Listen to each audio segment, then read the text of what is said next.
What's up, Bulls Nation? It's the Bloody Horns podcast. I'm your host, Justin. Let's get into it, man. So second half of a back-to-back tonight. Got a tough game against the Golden State Warriors. 5 keys to victory against them tonight. It's going to be a tough one. You wish the Bulls would have handled business a little bit better last night against the Utah Jazz. You wish they would have had an opportunity to rest their starters in the fourth quarter because the Jazz are a dog shit team. Half their roster I hadn't even heard of. But John Collins, he had a big game for them. Chris Dunn was making shots. Jordan Clarkson, Colin Sexton, they were still getting buckets everywhere. The Bulls fought. Bulls got a good win, but you still wish that you could have taken care of business earlier, not had to go down to the wire, not have to burn so much out of DeMar DeRozan and Kobe White. But luckily for the Chicago Bulls, the Warriors played last night too. They beat the dog shit out of the Milwaukee Bucks. Very impressive victory for the Warriors. They're finding their rhythm now, right? Draymond's been back for a while now. Clay's accepting his role off the bench. Kuminga's a starter next to Draymond, and he's looking fantastic lately.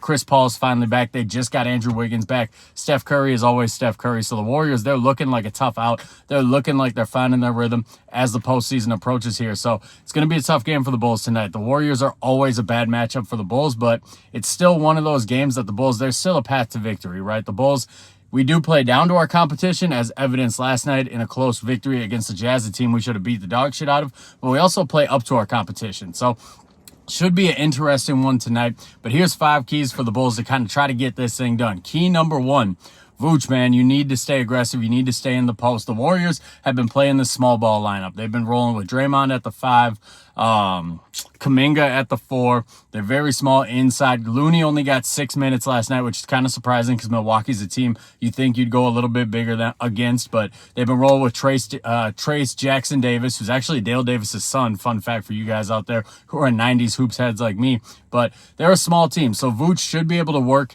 inside. He should be able to take advantage of it. I need an efficient Vooch game. I believe last night he had 23 points on 18 shots.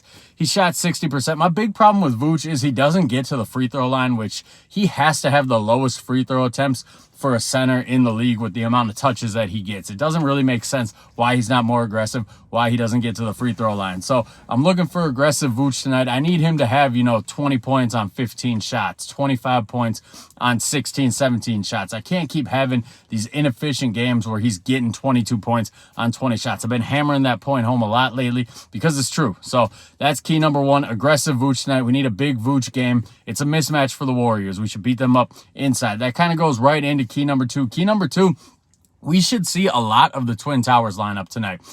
Against the Warriors, usually you think that doesn't make sense, but I'm saying it might actually make sense to bully them, beat the hell out of them down low, and make them pay for this small lineup. Draymond's not a shooting threat.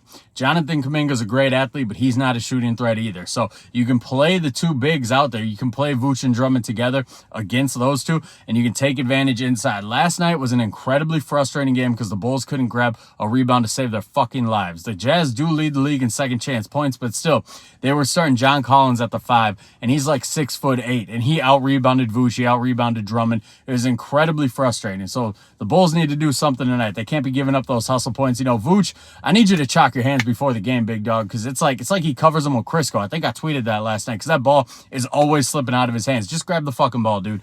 But it's a good game to start the Twin Towers. It's not really a game where you got to worry about them taking their 4 out to the perimeter and stretching Vooch, stretching Drummond out there. Kuminga's not a shooting threat out there. Draymond Green's not a shooting threat out there. Trace Jackson Davis, not a shooting threat out there. Kevon Looney's probably not going to play that much, and if he does, he's not a shooting threat out there. So use the double big lineup, take advantage, bully them inside a little bit. Key number 3, obvious. Every time you play the Golden State Warriors, you got to run them off the three-point line. Steph Curry's going to get his. Steph Curry, you can cover him. You can play Hall of Fame, grade A defense on him. He's still going to get his. He's still going to make those shots. But, Pods, you got to run him off the line. Clay, you got to run him off the line. Wiggins, to a certain extent, you can't just give it to him wide open. But you don't need to overly contest on Wiggins. He's not a super reliable three-point shooter. But Moses Moody, you got to run him off the line. The Warriors, Chris Paul, to a certain extent, same thing with Clay. He's not a super reliable shooter, but you still got to run him off the line to a certain extent. So stop the three-pointers. Try to keep pace with them three-point-wise. If the Bulls are not making their threes tonight, they're screwed. One of the reasons the Bucks lost last night is because they only shot 28% from 3. Malik Beasley went 0 for 6. That's rarely going to happen. AJ Green came off their bench, went 0 for 5 from 3. That's rarely going to happen. He's usually a marksman out there. So the Bulls need to make their three-point shots, and they need to run them off the line. Key number 4, Kobe needs to stay aggressive, man. They're probably going to put Moses Moody on him. He has the length, he has the athleticism to kind of make it a little bit of a hassle for Kobe. But Kobe, if his three-point shot is falling, you saw it last night, he's unstoppable because he has the speed to get to the rim and he has the range to shoot them from 30 feet out. So Kobe, I need a big game out of him. Need him to stay aggressive. And the final key, I need to keep seeing DeMar DeRozan cook in the second half like this. I like what he's done the last 3 to 4 games where the first half he just kind of lets the game come to him. He sees what Kobe's going to do. He sees what Ayo's going to do. And then the fourth quarter, the second half, that's when he takes off. That's when he gets aggressive. So I'd love to see that same kind of thing from DeMar DeRozan tonight. So those are the 5 keys to victory tonight. It's a late game again. You know, it's our West Coast trip, 9 o'clock tip. Probably closer to 9:15, maybe even 9:30. Should be an interesting game. If you guys aren't subscribed to this page, please hit that subscribe button. If you're not following on social media, it's the same handle, @HornsBloody, Twitter, TikTok, Instagram, YouTube, wherever your social media is. Let's go Bulls.